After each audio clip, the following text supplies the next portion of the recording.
Welcome, weary traveller. Fancy seeing you here. Join me by the fireside for some comfort and cheer. Come now, dear one. Take some tea. Settle in. For today's story, I am about to begin. In the heart of the verdant vale, nestled between ancient mountains and shimmering lakes, lay the village of Brightfield. Brightfield was a place of wonder where magic thrived and villagers celebrated life's small joys.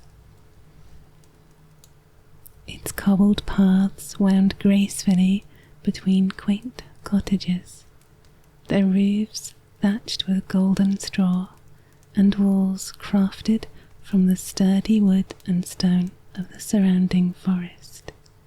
Decorative flower planters burst with colour, overflowing with daisies, marigolds, and bluebells that filled the air with a sweet, earthy perfume. Pretty wells with carved stone edges dotted the village, their waters cool and sparkling. Everywhere there was a sense of enchantment. Ivy curling around chimneys, lanterns glowing softly with magical light, and the faint hum of spellwork lingering in the air.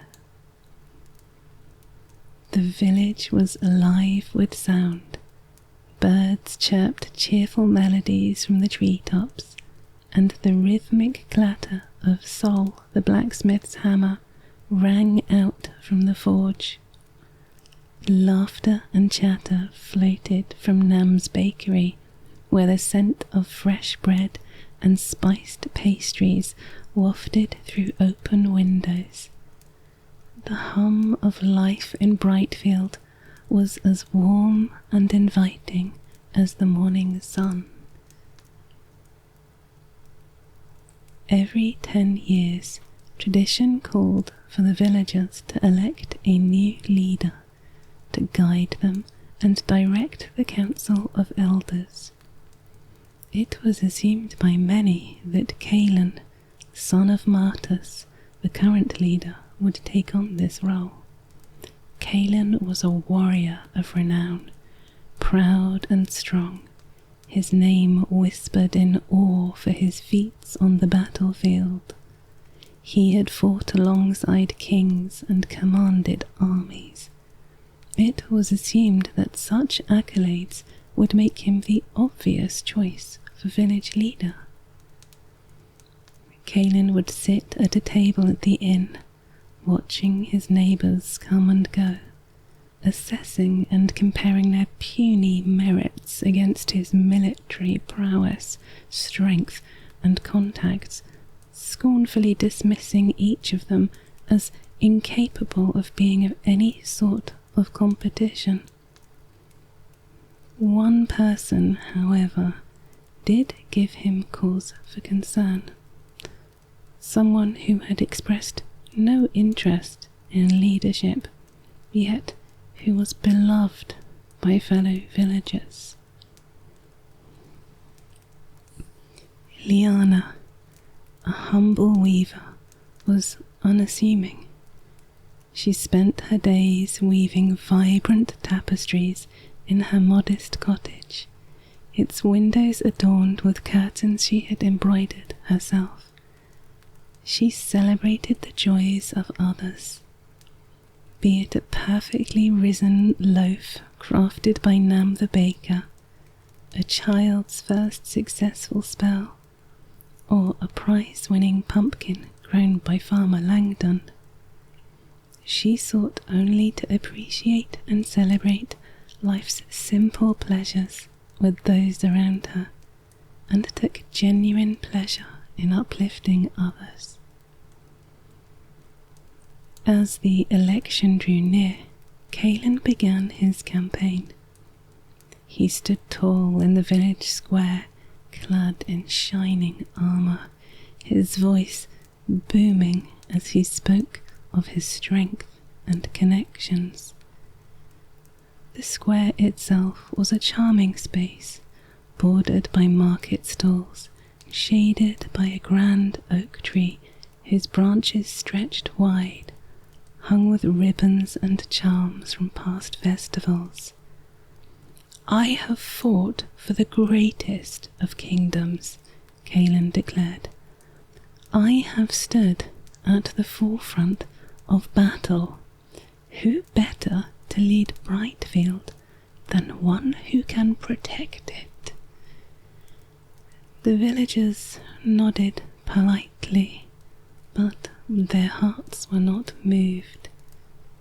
They respected Caelan's strength, but his words felt distant, his pride casting a shadow over his appeal. Meanwhile, Lyanna went about her days as she always had. She visited Nam's bakery to admire a new creation, the warm smell of cinnamon and sugar clinging to the air. She helped Sol the blacksmith polish a tricky enchantment on a sword, her fingers deft and steady as they worked beside his forge, glowing with enchanted flames. She brought snacks to the children practicing spells in the meadow, their giggles blending with the rustle of the grass and the distant babble of a nearby brook. Lyanna did not speak of leadership or her worthiness.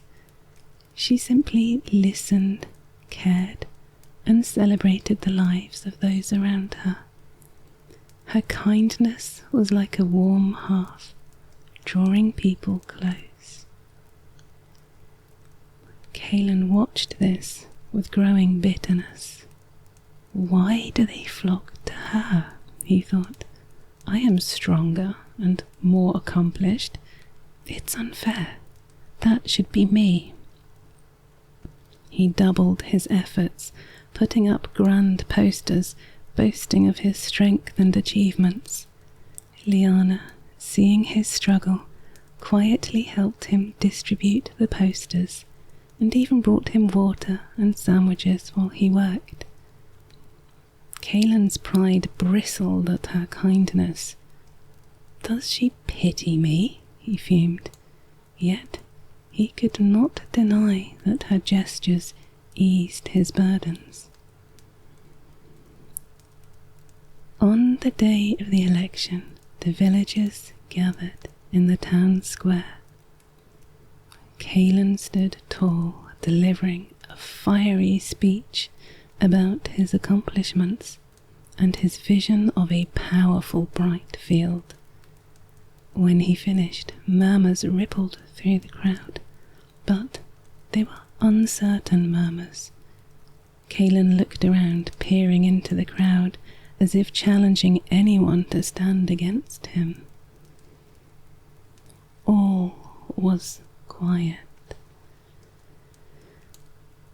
Nam somehow seemed to stumble, and in doing so, she pushed Lyanna forward. Sol realized what was happening and gently pushed the confused weaver in front of the crowd. Lyanna, we'd like to hear from you. The crowd murmured in agreement. With some initial hesitation, she began.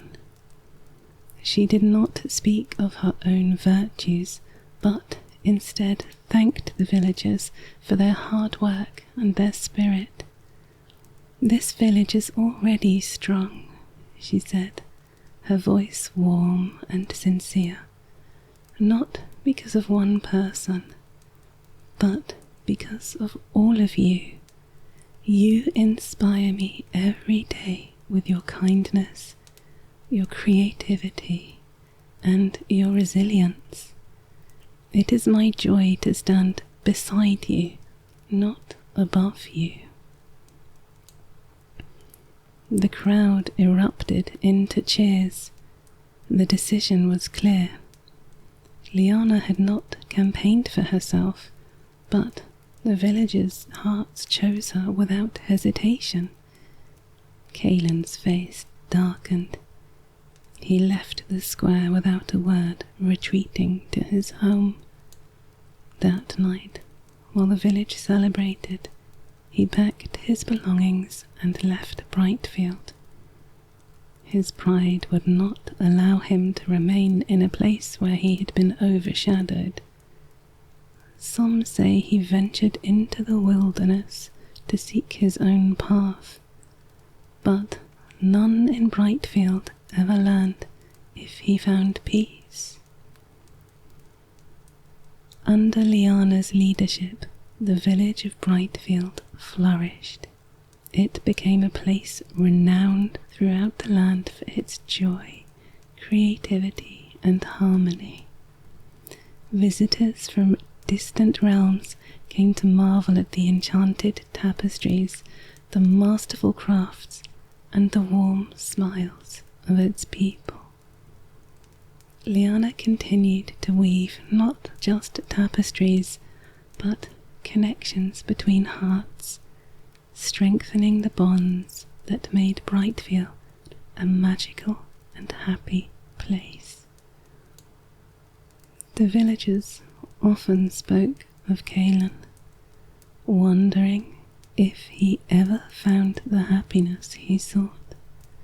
But in their hearts they knew that the true strength of a leader lay not in pride or power, but in kindness, humility, and the ability to lift others up. And so Brightfield's light shone brightly, a beacon of what a village could become when led by a heart that truly cared.